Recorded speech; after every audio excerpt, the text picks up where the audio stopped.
Hello everyone, कैसे हो सभी। आई होप सभी ठीक होंगे एंड सभी की प्रिपरेशन अच्छी चल रही होगी। तो भाई ये वीडियो उन एस्पिरेंट्स के लिए है जो 2026 में कोई भी गवर्नमेंट एग्ज़ाम देने वाले हैं। मतलब क्या होता है कि कुछ एस्पिरेंट्स ऐसे आते हैं जिनका एक फ़िक्स टारगेट रहता है कि भाई मेरे को तो बेशक 2 साल लग जाए, 3 साल लग जाए, लेकिन CGL में इनकम टैक्स इंस्पेक्टर लगना है, या फिर CPO से दिल्ली पुलिस सब इंस्पेक्टर लगना है, या फिर बैंकिंग लाइन में अगर मैं बात करूँ तो भाई SBI PO लगना है या IBPS PO लगना है। तो वो अलग चीज़ें हैं, लेकिन कुछ एस्पिरेंट्स ऐसे होते हैं जो इस फील्ड में इसीलिए उतरते हैं कि भाई मेरे को मेरी फैमिली के लिए या फिर पर्सनली मेरे को मतलब एक गवर्नमेंट जॉब मिल जाए, मैटर नहीं करता वो कौन सी मिल रही है। इंस्पेक्टर मिल जाए तो वेल एंड गुड है। अगर मेरे को भाई दिल्ली पुलिस में कांस्टेबल या हेड कांस्टेबल मिल रही है तो वो भी अच्छी है। RRB या फिर SBI क्लर्क की मिल रही है वो भी अच्छी है। रेलवे में कोई जॉब मिल जाए RPF SI वगैरह की, तो मतलब मेन चीज़ क्या है कि हाँ भाई उनको एक गवर्नमेंट जॉब चाहिए। और ये वीडियो उन्हीं एस्पिरेंट्स के लिए है। और यहाँ तक अगर आप देख चुके हो तो भाई प्लीज़ वीडियो को स्किप मत करना। मे भी मैं थोड़ा बोर कर दूँ आपको, लेकिन आई होप आपको कुछ ना कुछ तो इससे समझ में आएगा कौन सी जॉब आपको सेलेक्ट करनी चाहिए। और ये लगता छोटा है लेकिन बहुत बड़ा टॉपिक है। कोई भी यूट्यूब चैनल वगैरह कोई भी इस पे बात नहीं करते। मैं खुद एक एस्पिरेंट रहा हूँ तो भाई मुझे ये प्रॉब्लम पता है। हमारे साथ क्या होता है, हम जैसे मान लो आज मैंने रेलवे में NTPC का फॉर्म फिल किया है, फिर उसके बाद 2 दिन बाद मेरा SSC का कोई नोटिस आ जाता है कि भाई आपका 1 महीने बाद इस ये वेरियस पोस्ट लगा लो, आप 1 महीने बाद आपका वेरियस पोस्ट का एग्ज़ाम है। फिर मैं वेरियस पोस्ट की तैयारी में लग जाता हूँ। वो एग्ज़ाम मेरा ख़त्म होता है, उसके 2-4 दिन बाद NTPC का नोटिस आ जाता है कि भाई आपका 1 महीने बाद NTPC का एग्ज़ाम लगा हुआ है। वहाँ पे फिर मैं पैनिक कर जाता हूँ कि अरे यार NTPC का 1 ही महीना बचा अब मेरे पास। तो बहुत सारे एस्पिरेंट्स के साथ ये चीज़ होती है। तो वही चीज़ें आज हम डिस्कस करेंगे कि भाई आपको कौन सी जॉब पहले से चूज़ करनी चाहिए, क्योंकि हर जॉब का अलग अलग क्राइटेरिया है। सबसे पहले अगर मैं बात करूँ SSC की, तो भाई अगर आप SSC की फील्ड चूज़ कर रहे हो तो इसमें सबसे ऊपर आता है आपका CGL, उसके बाद आता है CPO। फिर अगर मैं 12th बेस पे बात करूँ तो आपका CHSL आता है। और उसके बाद तो सभी आगे भाई, जैसे स्टेनो हो गया एक। मैं एक बार सारे लिख देता हूँ ताकि आपको अच्छे से समझ में आ सके। GD हो गया, MTS हो गया, Delhi police head constable ministerial. उसके अलावा SSC वेरियस पोस्ट का एक एग्ज़ाम कंडक्ट करवाती है। तो CGL में क्या है, अगर आप बिल्कुल पढ़ाई में एक्सीलेंट है, फिज़िकल ये मांगते नहीं है, पढ़ाई में अगर आप एक्सीलेंट है then you can go with CGL। तो आप CGL की प्रिपरेशन कर सकते हो, उसमें कोई दिक्कत नहीं है। अगर आपकी फ़िज़िकल स्ट्रेंथ अच्छी है, मतलब आप फिज़िकल कर सकते हो, भाई ज़रूरी नहीं है कि जिसने CGL क्रैक किया है वो दिल्ली पुलिस कांस्टेबल क्रैक कर पाए। कभी भी पॉसिबल नहीं है ऐसा। रेयरली हो सकता है, लेकिन ये कोई कंफर्म चीज़ें नहीं है कि CGL क्रैक करने वाला तो भाई दिल्ली पुलिस कांस्टेबल कर ही लेगा। भाई नहीं होता है, क्योंकि दिल्ली पुलिस कांस्टेबल में फ़िज़िकल मांग रखा है। दूसरी सबसे बड़ी चीज़ GS मांग रखी है। तो मैं क्या बताना चाह रहा हूँ बेसिकली, CPO में अगर आपकी फ़िज़िकल स्ट्रेंथ थोड़ी अच्छी है, आप 6.5 मिनट 1600 कर सकते हो, आप 12-13 फीट की लॉन्ग जंप कर सकते हो, हाई जंप कर सकते हो 4 फीट तक, और आपका दूसरा सब्जेक्ट इंग्लिश, इंग्लिश आपका एक स्ट्रॉन्ग सब्जेक्ट है, then you can go with CPO। क्योंकि CPO के एग्ज़ाम में क्या होता है कि आपका 400 मार्क्स आउट ऑफ 400 आपकी कट ऑफ लगती है, जिसमें से 200 मार्क्स की आपकी प्री की रहती है, जिसमें आपके चारों सब्जेक्ट आते हैं 50-50 मार्क्स के, math GS reasoning and English. और वही सेम इंग्लिश उसके बाद मेंस में पूछी जाती है 200 मार्क्स की। मतलब अगर मैं इंग्लिश सब्जेक्ट की बात करूँ तो आउट ऑफ 400 आपके 250 मार्क्स सिर्फ इंग्लिश के हैं। उसके अलावा फिज़िकल भी आपका है, तो आप फिज़िकल में अगर आपकी स्ट्रेंथ अच्छी है और इंग्लिश पे आपकी कमांड अच्छी है then you can go with CPO। और भाई आपने अगर जस्ट 12th पास की है then you can go for CHSL। CHSL में क्या होता है कि इसमें आपका एक टाइपिंग भी आता है।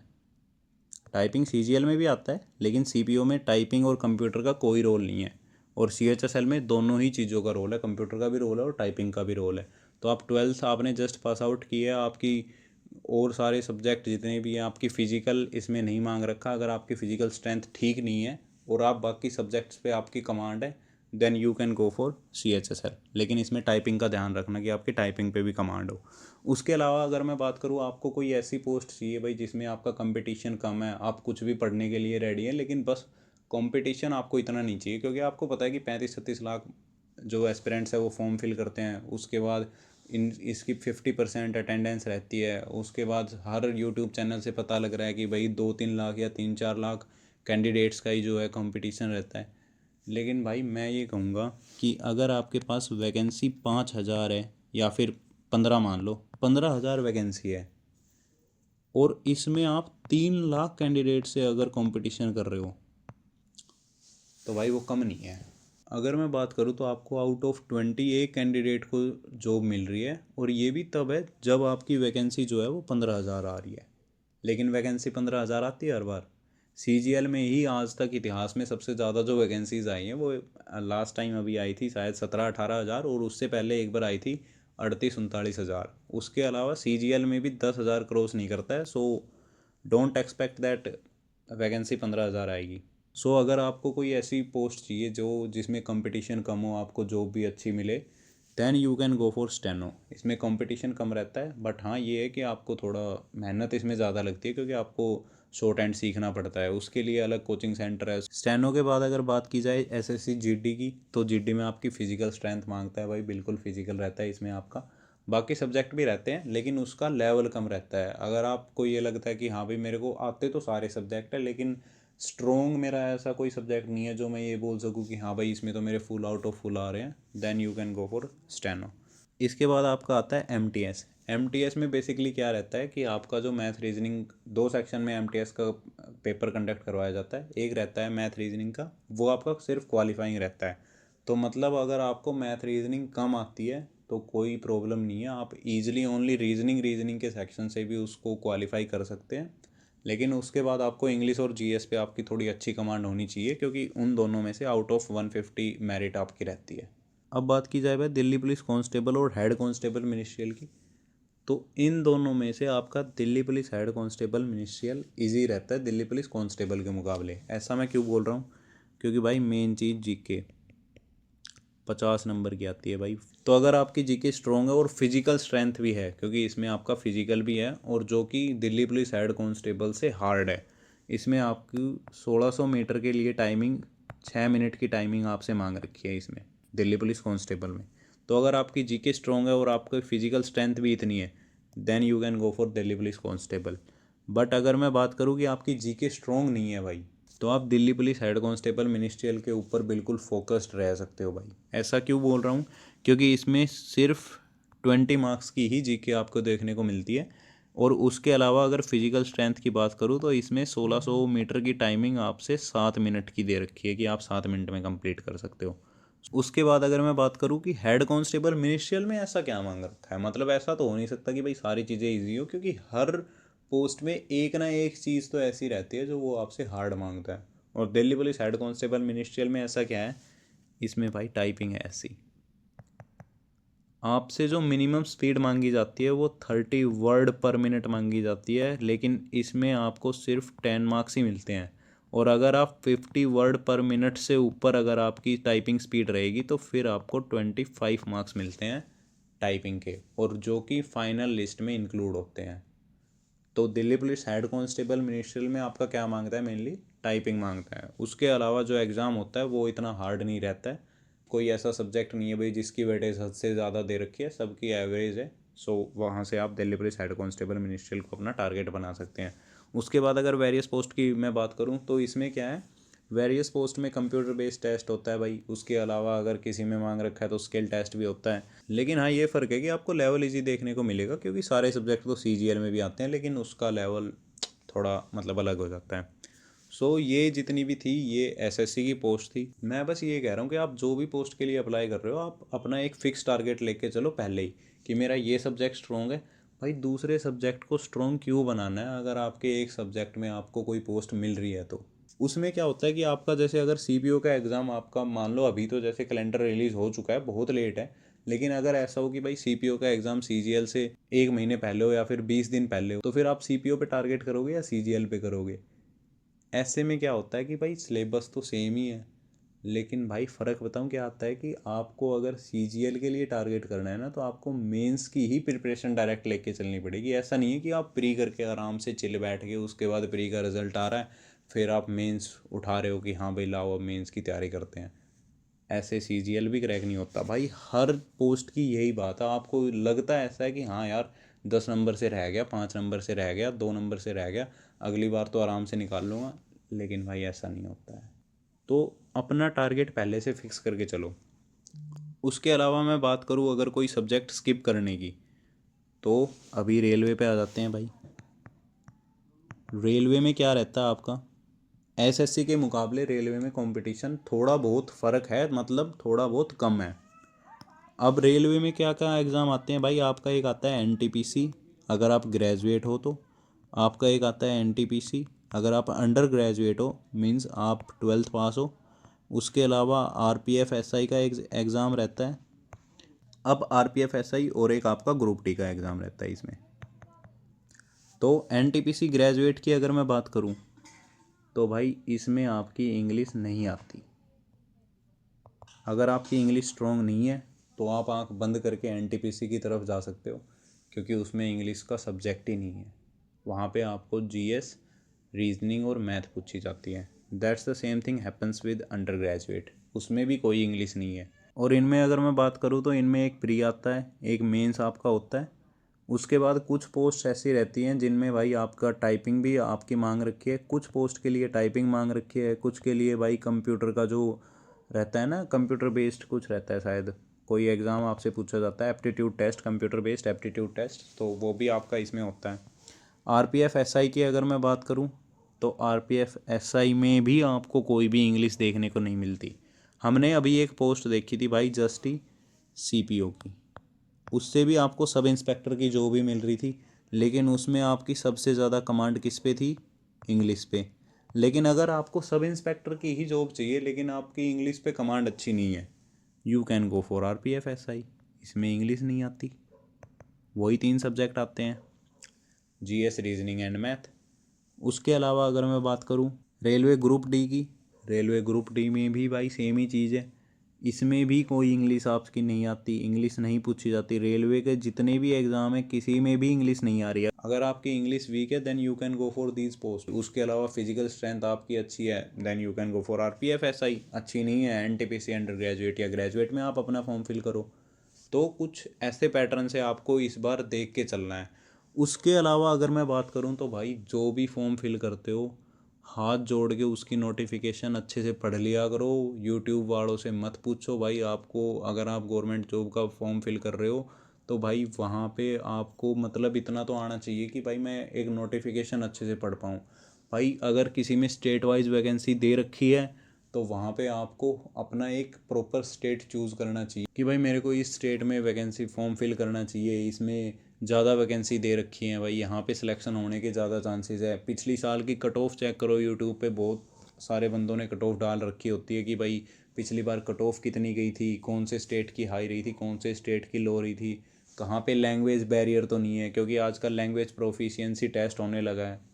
अगर आपको नहीं पता हो तो बैंकिंग के एग्ज़ाम्स में लैंग्वेज प्रोफिशिएंसी टेस्ट होता है, सो वो भी हम आगे डिस्कस करेंगे।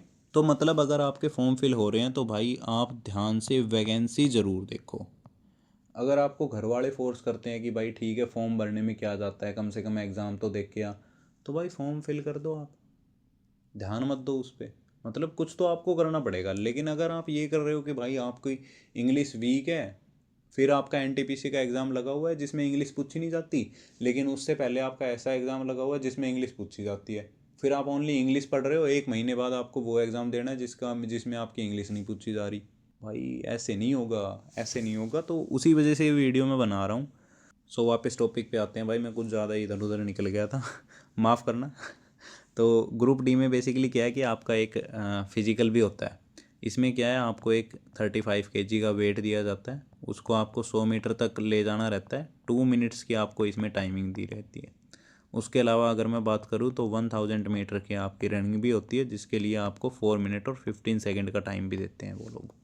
सो ये तो सारी चीज़ें थी रेलवे की। अगर आपको कोई ऐसी जॉब चाहिए जो आपको मतलब थोड़ी डिसेंट सी हो, सुबह 10 to 4 हो, आपको छुट्टी मिल जाए जिसमें ज़्यादा, सो उन सभी चीज़ों के लिए आप बैंकिंग लाइन में जा सकते हो। अब बैंकिंग में क्या है कि जो बैंकिंग की पीओ की पोस्ट होती है, प्रोबेशनर ऑफिसर इसे बोला जाता है, उसमें तो आपको इंटरव्यू वगैरह देना पड़ता है। उसके लिए फिर आपकी प्रिपरेशन बिल्कुल नेक्स्ट लेवल होनी चाहिए। आप 1 साल से या फिर 1.5 साल से मेहनत कर रहे हो अच्छे से, आपने हर सब्जेक्ट अपना अच्छे से रीड किया है, आप इंटरव्यू के लिए रेडी हो, सो उसमें बहुत सारी चीज़ें हैं। लेकिन अगर आप बैंकिंग में क्लर्क की तरफ जा रहे हो, आप कोई भी क्लर्क उठा लो, IBPS क्लर्क हो गया या फिर आपका RRB क्लर्क हो गया, रीजनल रूरल बैंक इसे बोलते हैं। इसमें क्या है कि आपके, जैसे मैं हरियाणा से हूँ तो मेरे को अपना पता है, सर्व हरियाणा ग्रामीण बैंक हमारा यहाँ पे है। तो आपका स्टेट का ऐसे ही कोई बैंक होगा तो उसको हम रीजनल रूरल बैंक बोलते हैं, RRB के अंडर आता है। उसके अलावा SBI क्लर्क की अगर मैं बात करूँ तो ये 3 एग्ज़ाम इनके आप फॉर्म फिल कर सकते हो। सो अगर इनकी मैं बात करूँ तो RRB क्लर्क में सिर्फ आपके 2 ही सब्जेक्ट आते हैं प्री में, रीजनिंग एंड मैथ। ये दोनों 40-40 मार्क्स के होते हैं और इनमें टाइमिंग कम रहती है और दूसरा इनका लेवल अच्छा रहता है। मतलब आपने बैंकिंग के रीजनिंग के क्वेश्चन अगर देखे हैं तो भाई नेक्स्ट लेवल क्वेश्चन रहते हैं। हाँ, इसकी कट ऑफ थोड़ी हाई जाती है लेकिन ये डुएबल भी होता है, ईजी आती हैं दोनों ही चीज़ें। आप अगर अच्छे से 1 महीना भी प्रैक्टिस करोगे तो प्री निकल जाएगा, इसमें आराम से, कोई दिक्कत नहीं है। प्री के बाद इसका मेंस आता है। मेंस में क्या क्या रहते हैं? मेंस में सारे सब्जेक्ट आते हैं आपके। इंग्लिश भी मेंस में आती है, रीजनिंग मैथ भी मेंस में आती है, उसके अलावा कंप्यूटर भी मेंस में पूछा जाता है। फिर आपकी कंप्यूटर, एक और लिख लेता हूँ मैं यहाँ पे, कंप्यूटर मेंस में पूछा जाता है। उसके अलावा GS भी पूछी जाती है। लेकिन इनमें क्या है, इंग्लिश का लेवल RRB क्लर्क में काफ़ी इजी होता है भाई, बहुत इजी लेवल रहता है। उसके अलावा अगर आपने कोई और लैंग्वेज चूज़ की है, आप हिंदी का भी एग्ज़ाम दे सकते हो। उसके अलावा अगर आप साउथ के किसी स्टेट से बिलोंग करते हैं तो आप अपने स्टेट की कोई लैंग्वेज प्रोफिशिएंसी जो भी है आप उसका एग्ज़ाम इसमें दे सकते हो। उसके अलावा कंप्यूटर काफ़ी इजी आता है एक हद तक, मतलब आपको पढ़ने की तो ज़रूरत पड़ती है लेकिन इतना कुछ नहीं है, कर लोगे आराम से। GS की अगर बात करूँ भाई, 6-7 महीने की करंट अफेयर पढ़ के चले जाओ। इनकी कट ऑफ इतनी नीचे जाती है कि अगर आपकी रीजनिंग मैथ पे कमांड काफ़ी अच्छी है तो आपको इन तीनों सब्जेक्ट में सिर्फ पासिंग मार्क्स ही चाहिए। उसके अलावा अगर रीजनिंग मैथ में आपकी कमांड अच्छी है और फिर इंग्लिश में भी आप थोड़ा ठीक ठाक स्कोर कर सकते हो तो इनमें तो फिर आपको पढ़ने की भी ज़रूरत नहीं है। आपको कंप्यूटर में मुश्किल से 10 मार्क्स चाहिए, GS में आपको 3-4 मार्क्स चाहिए, क्योंकि GS इनकी क्या है कि सेक्शन वाइज कट ऑफ भी लगती है RRB क्लर्क में, मेंस में।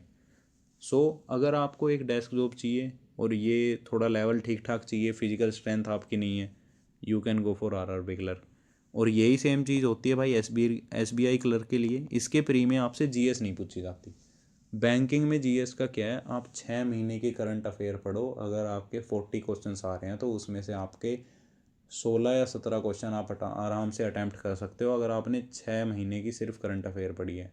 और मैं आपको एक चीज़ बताता हूँ कि ये 16 क्वेश्चन जो मैं बता रहा हूँ भाई, ये मैं कम बता रहा हूँ। आप आराम से 22 क्वेश्चन अटैम्प्ट करके आओगे अगर आपने 6 महीने की करंट अफेयर पढ़ी है तो। इसमें सिर्फ करंट अफेयर का रोल है, उसके अलावा चीज़ें पूछी जाती है लेकिन उतनी नहीं पूछी जाती। तो SBI क्लर्क में क्या है, प्री में आपको इंग्लिश और देखने को मिलती है मैथ रीजनिंग के अलावा। उसके बाद मेंस में इसके वही सारे सब्जेक्ट आते हैं, हर सब्जेक्ट इसका मेंस में आता है। और सेम चीज़ IBPS क्लर्क के लिए है। तो अगर आपकी GS वीक है, क्योंकि भाई करंट अफेयर पढ़ना मतलब, अगर आप बार बार, जैसे मान लो 6 महीने की करंट अफेयर आपको पढ़नी है तो उनकी PDFs आती हैं या फिर मंथली करंट अफेयर की क्लास आती है। आप वो मंथली करंट अफेयर की क्लास रिवाइज मोड पे चलो, मतलब 6 दिन पहले 6 महीने की करंट अफेयर कंप्लीट कर ली, उसके बाद फिर से 6 महीने की कर ली, फिर दोबारा 6 महीने की उठा ली, फिर दोबारा से 6 महीने की कर ली। तो ऐसे अगर आप चलोगे तो आपकी GS की करंट अफेयर आराम से हो सकती है कि भाई कोई भी पोस्ट उठा लो, 4-5 महीने आपको देने पड़ेंगे। लेकिन बस मैं ये कह रहा हूँ कि हर तरफ ऐसे मत करो कि भाई SSC GD का भी फॉर्म निकला फिल कर दिया, MTS का निकला फिल कर दिया, NTPC निकला फिल कर दिया, CPO फिल कर दिया भाई, RPF SI फिल कर दिया। देखो मेरे को कोई प्रॉब्लम नहीं है भाई, आप कोई फॉर्म फिल करो। मैं ये नहीं कह रहा कि भाई जैसे, मतलब गलत मत समझना, लेकिन मैं बस इतना कह रहा हूँ कि आपका माइंड डिस्ट्रैक्ट होता है अगर आप हर फॉर्म फिल करते हो तो। अगर आप फिर भी कर रहे हो तो जस्ट उसका एग्ज़ाम दे आओ, लेकिन उसकी प्रिपरेशन मत करना। प्रिपरेशन सिर्फ उसकी करना जो आपको लगता है कि हाँ भाई मैं ये एग्ज़ाम निकाल सकता हूँ। मेरे कहने का मतलब क्या है कि अगर आपकी तैयारी है भाई, आप Delhi police head constable ministerial कर सकते हो, आपने टाइपिंग की हुई है, आप टाइपिंग में भी अच्छा स्कोर कर सकते हो, फिजिकल भी आप इतना कर सकते हो कि 7 मिनट में 1600 कर लो। उसके अलावा आपकी सारे सब्जेक्ट भी ठीक ठाक हैं, तो भाई दिल्ली पुलिस कांस्टेबल की तैयारी मत करो, क्योंकि इसमें आपकी इंग्लिश नहीं पूछी जाती और जीके आपकी आती है 50 मार्क्स की। सो अगर आप दिल्ली पुलिस कांस्टेबल के लिए जाते हैं, आप इसी साल का उठा के चल लो, आपको 6 जनवरी तक आपके चले थे दिल्ली पुलिस कांस्टेबल के एग्ज़ाम, 7 जनवरी से आपके दिल्ली पुलिस हेड कांस्टेबल के एग्ज़ाम स्टार्ट हो गए थे। अब मेरे को ये बता दो, जिस भी कैंडिडेट का भाई 4 जनवरी को दिल्ली पुलिस कांस्टेबल का एग्ज़ाम था, जो कि 4 जनवरी तक वो प्रिपरेशन कर रहा है बंदा इंग्लिश छोड़ के, इंग्लिश सब्जेक्ट क्यों उठाएगा अगर भाई उसको दिल्ली पुलिस कांस्टेबल की प्रिपरेशन कर रहा है, तो इंग्लिश सब्जेक्ट छोड़ के वो जिक के उठा रहा है। फिर उसका 7 तारीख को है Delhi police head constable ministerial का एग्ज़ाम।